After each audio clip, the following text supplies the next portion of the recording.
Dia masih memanfaatkan kebebasan pers. Ya, sampai hari ini masih memanfaatkan kebebasan pers. Buktinya tiap ILC beliau bisa ngomong apa aja gitu. Sekarang saya uji coba. Coba saya uji. Nah, ayo kita saling uji. Oke, saya uji ya. Oke. Boleh nggak ucapan saya tadi saya ucapkan di Metro TV itu?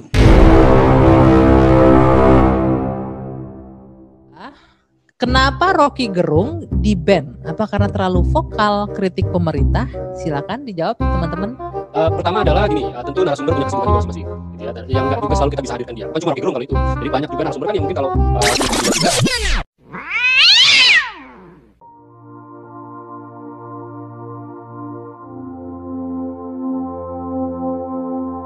You came into power and you promised to clamp down on corruption. But when there was a chance to stop the weakening of the Anti-Corruption Commission, you could have stopped that, but you didn't. Why not? One of the things that you've always talked about is bringing more foreign investors to Indonesia. It's a big part of your plan. But some that we've talked to say that when they see the weakening of the Anti-Corruption Commission, they get concerned that maybe you're not as committed to democracy and clamping down on corruption as you said you have been in the past. Let's talk about a new project. It's the Omnibus Law, and it's very wide-ranging. It's meant to attract foreign investment. What's the vision behind this? You're already facing resistance with this Omnibus Law. Unions don't agree with you. They say you're not protecting workers' rights. Environmentalists don't agree with you. They say that you're giving the country away to big business. Do you really think you can push this through? How much do you also focus on things like human rights, democracy, the environment? Are those issues important to you too? Now some people say that under your watch, Indonesia has become less tolerant, minorities are not being protected, and that people and press freedom isn't as free as it should be in a democracy. What about press freedom in Papua, for instance? You're very popular there, according to the last election. But at the same time, I can see the difference. Journalists cannot go to Papua as much as they could have in the past. Information is being restricted. The internet was shut down. What kind of signal are you sending to the outside world?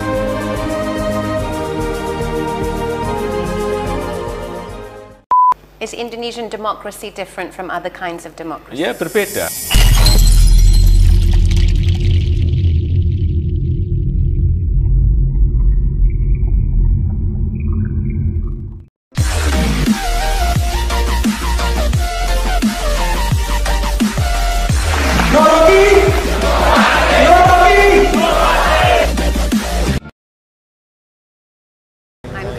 From BBC News. How are you? Okay. Sit down. Thank you, Mr. President, for joining us in this BBC interview. I'd like to start by talking to you about the corruption. You came into power and you promised to clamp down on corruption. But when there was a chance to stop the weakening of the Anti-Corruption Commission, you could have stopped that, but you didn't. Why not? Saya kira itu inisiatif dari DPR. Itu inisiatif, undang-undang itu inisiatif dari DPR, inisiatif dari parlemen. 9 fraksi yang ada di parlemen semuanya setuju. Harus dilihat politiknya, jangan hanya dilihat yang berkait dengan korupsinya. Ini posisi ini yang harusnya masyarakat tahu bahwa ini inisiatif DPR, bukan inisiatif pemerintah. Tetapi saya melihat memang KPK itu perlu adanya pengawasan. Saya juga diawasi kok oleh DPR. Lembaga lain juga diawasi. Saya kira sekali lagi di dalam alam demokrasi, check and balances is very important. Kan ngaco.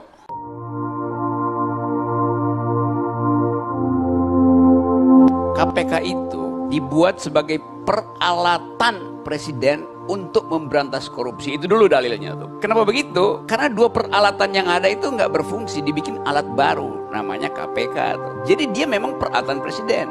Nah sekarang presiden mau memperkecil alatnya sendiri. Kan ngaco.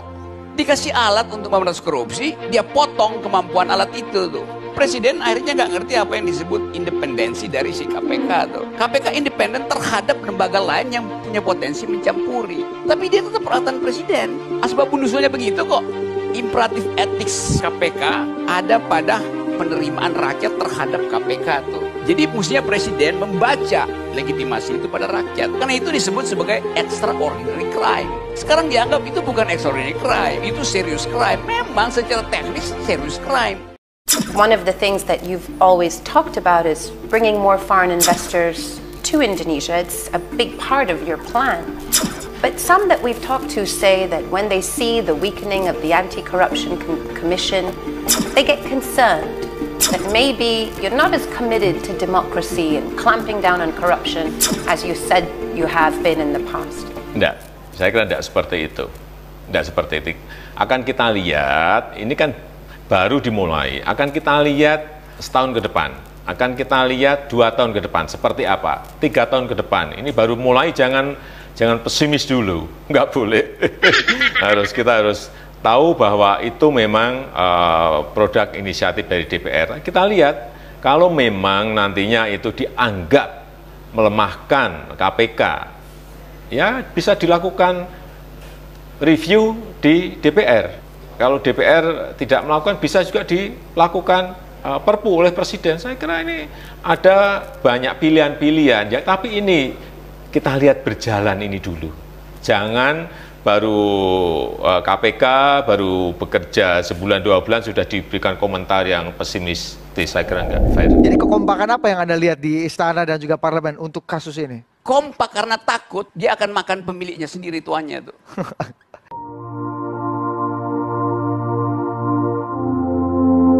Tapi dia jadi extraordinary karena dibandingkan maling itu kalau dia bongkar misalnya garasi presiden, terus dia mau nyolong mobil SMK-nya presiden, dia berpikir bahwa dia kemungkinan ditangkap karena dia nggak punya kuasa. Jadi dia masih menghitung saya bisa ditangkap. Dalam korupsi terbalik, dia tahu dia tidak mungkin ditangkap karena dia surplus kuasa tuh. Karena itu extraordinary. Itu masalahnya tuh. Karena statementship kenegarawanan itu tidak dimunculkan, orang akhirnya permisif terhadap korupsi itu. Karena nggak ada contohnya kan. Presiden ngibul didiamin. Jadi akhirnya orang tiba pada semacam keadaan anomi, tidak ada nilai di dalam masyarakat itu. Dalam keadaan tidak ada nilai, yang mampu untuk memanfaatkan kekuasaan adalah para koruptor. So if you felt that the Anti-Corruption Commission was not as strong as it could be, are you saying that you would consider putting in place regulations to strengthen it? Ada beberapa alternatif saya sampaikan. Ini sudah di judicial review di Mahkamah Konstitusi pertama. Kalau nanti dikabulkan berarti bisa selesai. Yang kedua dengan review oleh DPR juga bisa dilakukan. Yang ketiga juga dilakukan bisa perpu dari Presiden kalau itu dalam keadaan yang genting. Saya kira opsi-opsi itu ada kok. Ini sekali lagi ini demokrasi. Kalau Anda tanya harapan, mari kita mengheningkan cipta untuk duka cita baru ini, yaitu wafatnya KPK. Memang KPK ya punya banyak kelemahan. Kadang-kala mengadili atau isunya dimunculkan karena ada tuntutan keadilan jalanan, street justice tuh. Oke. Mungkin itu udah teknik. Nah saya ingin agar supaya biarkan KPK menemukan sendiri cara dia mengefektifkan peralatan pemberantasan korupsi itu. Kan dia akan specialize nanti kan di dalam soal-soal tertentu. Kita belajar dari evolusi KPK menemukan kapasitas dirinya sendiri itu. Jangan diintervensi dengan apalagi mengurangi kemampuan dasar. Seluruh peristiwa semacam ini itu akhirnya akan terlihat jelas ketika seseorang mengakhiri kekuasaannya nanti itu. Dia mau diingat sebagai apa itu. Pak Jokowi mau diingat sebagai apa itu. Karena nggak ada sinyal yang betul-betul otentik dari beliau. Let's talk about the new project. It's the Omnibus Law, and it's very wide-ranging.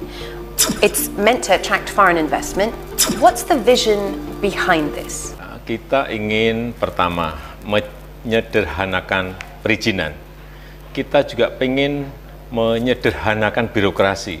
kita ingin kecepatan, sehingga diperlukan sebuah harmonisasi undang-undang, sehingga muncul kecepatan itu, muncul kecepatan pelayanan, muncul kecepatan dalam membuat kebijakan, sehingga Indonesia akan bisa lebih cepat dalam setiap merespon perubahan-perubahan dunia yang ada. Dan kita ingin melayani investor secepat-cepatnya, baik investor lokal maupun investor dari negara lain. Saya kira arahnya ke sana. Jadi memang isinya adalah manjakan investor, manjakan investasi. Konsekuensinya apa? Dua.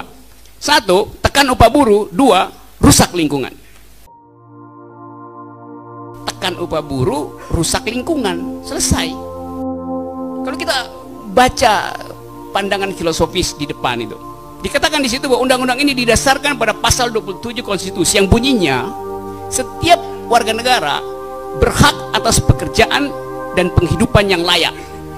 Setiap warga negara. Isinya undang sebanyak mungkin tenaga kerja asing. Anda lihat kontradiksinya. Konstitusi bilang setiap warga negara berhak atas pekerjaan yang layak. Sekarang undang itu rubah, setiap warga negara asing berhak atas pekerjaan yang layak. Jadi logikanya begitu kan jadi. But you're already facing resistance with this omnibus law. Unions don't agree with you. They say you're not protecting workers' rights. Environmentalists don't agree with you. They say that you're giving the country away to big business. Do you really think you can push this through? Dalam negara demokrasi saya kira wajar. Ada yang setuju, ada yang tidak setuju. Ada yang senang, ada yang tidak senang. Biasa, saya sudah mengalaminya sejak wali kota, sejak gubernur dan presiden. Jadi saya anggap itu biasa dalam alam demokrasi, di negara demokrasi. Kalau ada misalnya masukan mengenai hal-hal yang berkaitan dengan lingkungan, yaitu akan kita jadikan untuk masukan. Mengenai juga tenaga kerja juga kita jadikan sebagai masukan. Nanti akan saya sampaikan kepada DPR, kepada parlemen, bahwa ini ada komplain seperti ini, ada komplain seperti ini. Saya kira dalam alam demokrasi buat saya biasa. Yang paling penting kita bisa mengelolanya dengan baik. So you think the omnibus law, you'll pass it this year? Perkiraan saya maksimal 6 bulan setelah ini selesai. Kalau perencanaan ekonomi didalilkan dengan Pancasila, maka prinsipnya keadilan sosial bagi seluruh rakyat Indonesia. Nah sekarang kita uji, Omnibus Law itu seharusnya menghasilkan keadilan bagi seluruh rakyat Indonesia. Setelah diuji, ternyata dari 1.700 pasal itu isinya cuma 2. Satu soal upah buruh yang ditekan, yang kedua izin untuk mengeksploitasi lingkungan tanpa AMDAL. Jadi keadilan buat siapa? What else is an important priority for you in Indonesia as a president? Dalam periode yang kedua ini, saya ingin fokus, saya ingin konsentrasi kepada pembangunan sumber daya manusia, vocational training, upscaling, kemudian reformasi di bidang pendidikan, sehingga muncul sebuah SDM yang memiliki kualifikasi kualitas yang baik. Goalnya ke sana, ini akan kita mulai. Dan dari situlah kita akan bisa menciptakan lapangan pekerjaan yang lebih banyak. Karena masih ada 5,2% pengangguran di Indonesia, kurang lebih 7 juta. Yang ini harus menjadi pemikiran dari pemerintah yang saya pimpin. Ruang kosong apa yang terjadi? Di mana ruang kosongnya? Ruang kosong ada di otak kepala negara.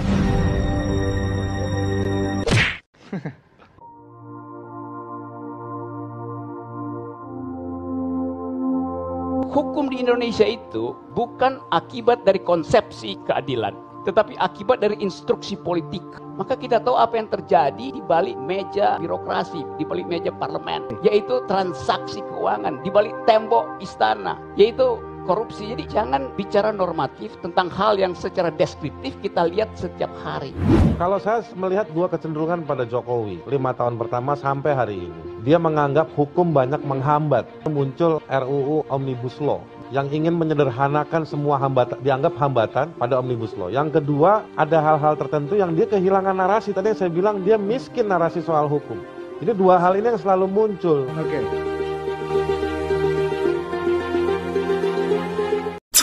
Say that you are focused on the economy, unemployment.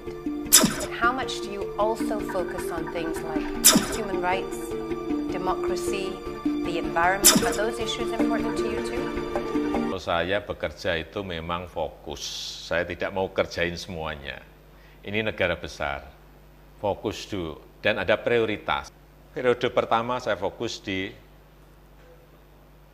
infrastruktur. Periode kedua kita fokus pada pembangunan sumber daya manusia. Mungkin nanti setelah itu lingkungan, inovasi, kemudian hak asasi manusia. Ya, kenapa tidak? Tapi nggak bisa semuanya dikerjakan. Bukan tidak mau, tetapi memang saya senang kerja fokus, saya senang kerja prioritas. Dari awal memang rejim ini tidak punya bukan sekedar nyali, tetapi pengetahuan tentang apa itu hak asasi manusia. Ide HAM itu di luar kepentingan rejim ini. Apalagi ditegaskan bahwa demi pertumbuhan ekonomi boleh halangi HAM, boleh hentikan demokrasi. Kasarnya begitu tuh. Ngapain kita tiba pada satu kesimpulan yang fatalistik? Padahal presiden diminta untuk menyelesaikan soal. Tidak mungkin dia menyodorkan dirinya untuk dikunci gitu. Kecuali sebagai maling atau sebagai orang gila. Oke.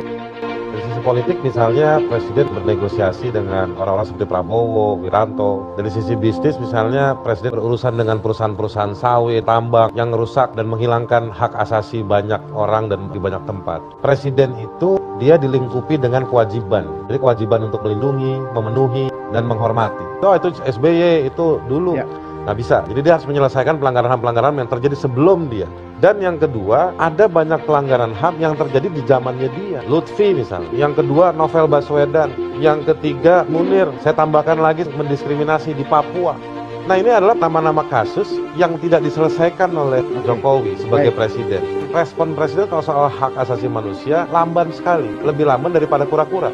Beda ketika presiden harus menjamu para investor yang begitu cepat dan cekatan. Sampai ketika dia terbata-bata berbahasa Inggris pun, dia nekat ketemu orang-orang itu. Tapi ketika sama-sama bahasa Indonesia, di depan istana, dia nggak mau nemu.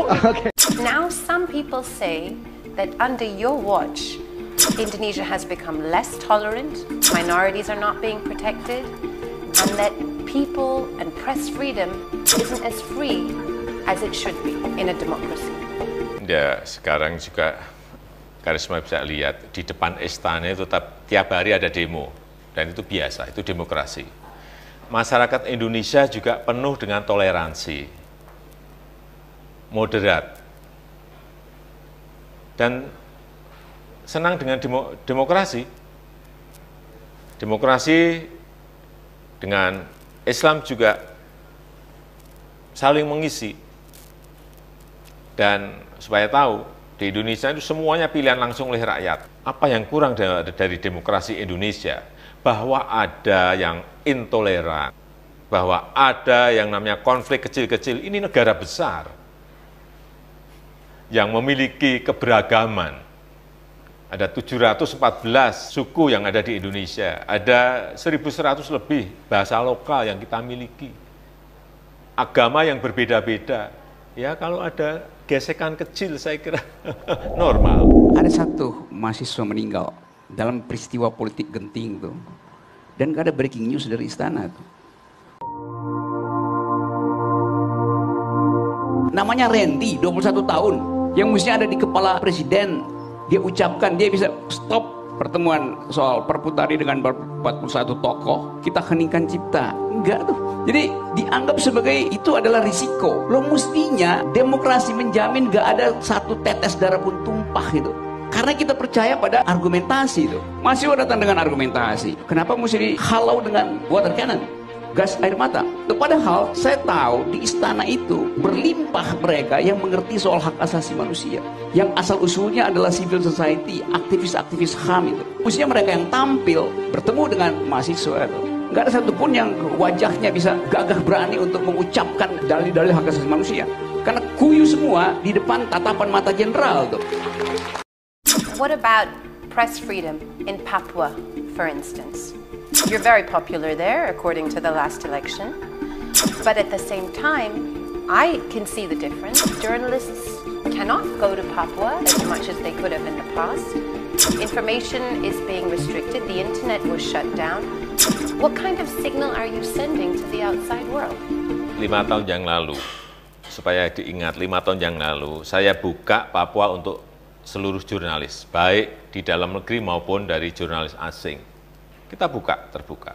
Tetapi pada saat kemarin terjadi peristiwa kerusuhan, tentu saja negara harus mengamankan rakyat di Papua. Karena kita sedang membangun ekonomi Papua, kita sedang membangun infrastruktur Papua, kita melakukan pendekatan kesejahteraan untuk Papua. Dalam 5 tahun, saya datang ke Papua 13 kali. Coba cek, Karisma cek. 13 kali saya ke Papua untuk memastikan bahwa pembangunan, bahwa kesejahteraan masyarakat Papua meningkat ke arah yang lebih baik. Bahwa ada kurang, ada yang senang, ada yang tidak senang, saya kira biasa. Tetapi juga diingat, dalam pilihan presiden kemarin, Papua memberi kontribusi 90% memilih saya. Mereka mulai bercerita bahwa bagi kami nggak ada soal perbedaan agama, etnis, segala macam itu. Tetapi kami tahu bahwa Jakarta tidak punya konsep tentang keadilan bagi Papua. Desember tahun lalu, saya naik Gunung Siklop, persis di depan Bandara Sentani, 15 jam karena harus merangkak itu. Bersama-sama pemuda Papua, campuran Muslim dan Nasrani. Lilin Natal itu dinyalakan oleh seorang perempuan Muslim. Doa buat si perempuan Muslim diucapkan oleh seorang laki-laki Papua. Cara berpikir itu mesti dipindahkan. Sekedar menerangkan soal teknis pembunuhan, harus dipindahkan menjadi problem internasional melalui pintu hak asasi manusia. Orang Papua itu memerlukan politics of recognition. Bukan distribusi, bukan disogok dengan jalan tol. Dia nggak perlu itu. Karena tadi ada past memory, politics of fear di belakang itu. Dialektikanya adalah orang yang pernah punya trauma dengan kekerasan. Dia politics of memory-nya itu berharap ada yang lain. Politics of hope, justice, human rights. Itu pemerintah buta huruf terhadap narasi itu. Terima kasih. People are unhappy with the fact that the internet was shut down. Is this what a democracy in Papua looks like? Ini sekali lagi karena kita di dalam media sosial itu banyak sekali berita-berita fitnah, berita-berita bohong yang dalam sebuah peristiwa riot, peristiwa kerusuhan ini yang harus kita kelola agar tidak menyebar kemana-mana. Saya kira biasalah, apa kita menghentikan dalam sehari 2 hari atau seminggu, tapi setelah itu, setelah normal ya fasilitas itu kita buka kembali. Tidak hanya di Papua kok, di Jakarta waktu terjadi kerusuhan juga kita lakukan sehari 2 hari. Papua perlu martabat, bukan martabak. Peristiwa di Ambon, kata Wiranto, sebaiknya pengungsi itu pulang ke rumah supaya tidak membebani negara. Perspektifnya itu adalah supaya tidak membebani negara. Jadi passion terhadap penderitaan orang nggak ada. Itu juga memperlihatkan bahwa seluruh peralatan yang dimiliki oleh negara tidak berbasis pada empati. Kalau Pak Jokowi ngomong kayak Bung Syaan, itu lain opini publik terbentuk itu. Dia mampu untuk membaca antropologi Papua itu. Nah ini presiden di-brief oleh penasihat keamanan tanpa basis antropologi. Kalau kita bilang NKRI harga mati, mestinya itu tidak diucapkan oleh Jakarta. Harus datang dari hati nurani orang Papua, orang Aceh, orang Ambon, orang Minahasa, orang Bugis. Identitas tidak mungkin hidup kalau dibilang ini harga mati, itu ditaruh di belakang lah. Biarkan dia berkembang, berupaya untuk menemukan momentumnya sendiri. Nanti orang sendiri akan ucapkan, oke, sekarang NKRI harga mati. Tapi bikin dulu NKRI harga yang menghidupi mereka yang tersisih. So you think those kinds of measures necessary in a big country like this, even though it's a Iya, democracy? mengelola negara sebesar ini dengan kebebasan yang kita berikan kan pasti ada rambu-rambunya. Kalau demonstrasi nggak ada masalah, tapi kalau sudah rakyat sudah rusuh, kita harus melakukan sesuatu agar rakyat yang lainnya tidak mendapatkan kerugian. Ucapan presiden itu akan berakibat panjang pada sistem konstitusi kita. Dia menyebut kebebasan yang telah diberikan oleh siapa? Bahkan konstitusi tidak memberikan kebebasan. Tugas pemerintah adalah melindungi kebebasan, bukan mengambil ulang. Tugas pemerintah adalah melindungi kebebasan, bukan mengambil. Dan Indonesia adalah negara dengan penduduk muslim terbesar di dunia.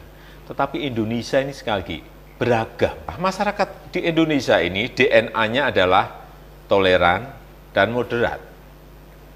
Apa yang dikhawatirkan? Bahwa ada biasa gesekan kecil-kecil itu biasa. Kalian nggak baca segala macam tuh. Bukan tugas rakyat untuk membaca undang-undang. Tugas pemerintah adalah membuat rakyat percaya bahwa undang-undang itu adil.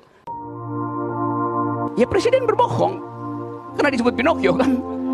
Kenapa kita nggak bisa ucapkan itu supaya kita ada kejelasan tuh. Yang dimaksud dengan berjalan tempo benar-benar pembohong.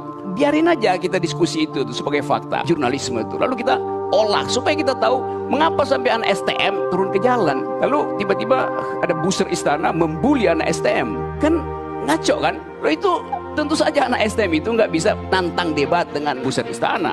Malah anak STM bilang, gue tahu rumah lu di mana, gue samperin lu. Tetapi yang jelas bahwa ada semacam psikologi umum yang merasa bahwa ada yang nggak beres, ada yang nggak adil, ada problem etis luar biasa. Diselesaikan dengan cara teknis. Perpu itu urusan teknis. Cukup 3-4 orang diundang ke istana. Kenapa dipamerkan di situ? Seolah-olah masyarakat umum mengerti bahwa udah diselesaikan soal itu di meja makan presiden. I've heard that these conflicts are not small. People tell me that in Indonesia today, Buddhists are getting harassed. Christians cannot pray in their places of worship. They're not allowed to build their own churches. And you have situations where people are getting flogged for having affairs in some parts of the country. How much power do you have to ensure that this country goes in the direction that you want it to go? Ya, konstitusi kita, undang-undang kita memang memberikan otonomi kepada provinsi, gubernur, kepada bupati, kabupaten, kepada wali kota di kota-kota yang ada. Memang memberikan otonomi. Tetapi juga perlu diingat, ini adalah negara kesatuan Republik Indonesia yang budgetnya, budget provinsi, budget kota, budget kabupaten, anggarannya 80%, hampir 80% berasal dari pemerintah pusat.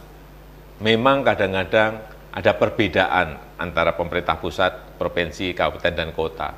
Tetapi sekali lagi, ya inilah demokrasi.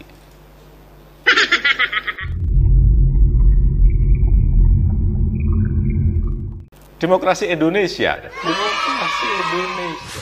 Kalau misalnya ada buzzer-buzzer yang menyerang orang-orang yang mengkritik pemerintah, itu masalah nggak? Itu ujaran kebencian nggak? Bisa masuk ujaran kebencian juga kalau memang melampaui dari lisan-lisan yang tidak diperbolehkan. Nah maksud saya begini, intoleransi kalau dia tidak diekspresikan, tidak dalam bentuk tindakan, itu dalam pikiran, dalam hati, atau mungkin dalam dengkulnya seseorang itu. Terus kita mau menghukumnya gimana? Diukurnya dengan celana cingkrang. Kali aja tuh barang itu, dia celana cingkrang karena udah ada pertumbuhan tuh badannya. Atau karena mah celananya kena cuka. Sekarang maksud saya begini. Is Indonesian democracy different from other kinds of democracy? Ya, berbeda. Demokrasi di Indonesia tidak harus selalu berbeda atau benturan, enggak. Demokrasi di Indonesia setelah ada rivalitas di pilihan presiden, saya dengan Pak Prabowo sekarang dalam satu koalisi, Pak Prabowo pun sekarang menjadi Menteri Pertahanan. Di Indonesia bisa seperti itu. Di negara lain mungkin sulit, tapi inilah Indonesia. Demokrasi Indonesia adalah demokrasi Pancasila. Demokrasi gotong royong. Rusaknya 112%. Pemburukan integritas itu. Karena ada duel habis-habisan sepanjang 6 bulan tentang politik. Dan kita mengandaikan bahwa di belakang duel itu yang disebut kompetisi politik, ada dua sudut pandang yang bertengkar secara diametral antara Prabowo dan Pak Jokowi itu. Orang berharap ujung dari kompetisi itu adalah persahabatan sesama warga negara, tapi bukan persahabatan politik. Jadi tetap negara baik-baik aja, warga negaranya berakrab-akrab, tetapi elitnya jangan ada yang masuk dalam kekuasaan tuh. Karena yang terjadi justru sebaliknya, elitnya masuk, keakraban bernegara tetap rusak. Jadi sebetulnya itu memerosotkan harapan kita untuk menghasilkan demokrasi yang bermutu. Dengan segala macam argumentasi demi bangsa, macam-macam itu, tapi poinnya elit gagal melihat bahwa mengakrabkan warga negara lebih baik daripada mengakrabkan elit di dalam kekuasaan. What are the rights that you want to protect of your citizens? Is it more important to protect economic rights so that people have jobs and have good, strong careers and futures? Or is it also about protecting their religious rights, their human rights, and their environmental rights? Ya, keinginan kita ingin melindungi semuanya. Kita baru memberikan prioritas pada yang berkaitan dengan ekonomi, karena rakyat memerlukan pekerjaan, rakyat memerlukan ekonominya tambah sejahtera. Negara, pemerintah yang gagal menginvestasikan etika adalah pemerintah yang kumuh, pemerintah yang kehilangan hak untuk meneruskan sebuah kekuasaan. But let me ask you about your choice of running mate in this election. You chose a Muslim cleric, elderly Muslim cleric, Maruf Amin, to be your vice president. To a lot of people, that said that you were going down a more Muslim way of governing, that you were going to become more conservative, you were courting the Muslim vote. Ya, dalam strategi politik seperti itu kan biasa.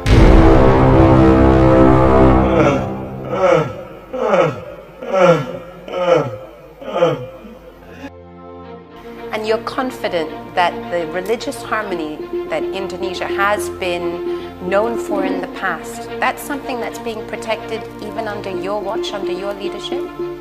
DNA masyarakat Indonesia adalah toleransi, moderat.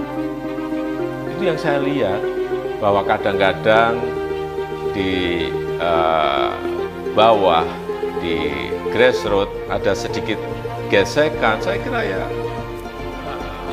itulah demokrasi, tetapi kadang-kadang juga banyak yang menggunakan agama untuk politik.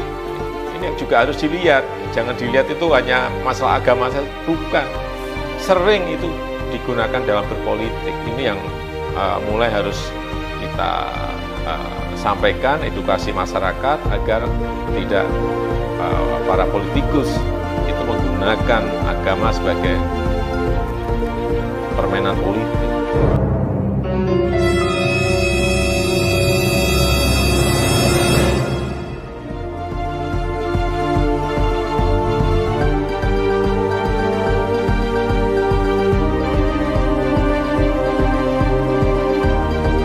Ya, dalam strategi politik seperti itu kan biasa. Sering itu digunakan dalam berpolitik. Ini yang mulai harus kita sampaikan, edukasi masyarakat agar tidak para politikus itu menggunakan agama sebagai permainan politik.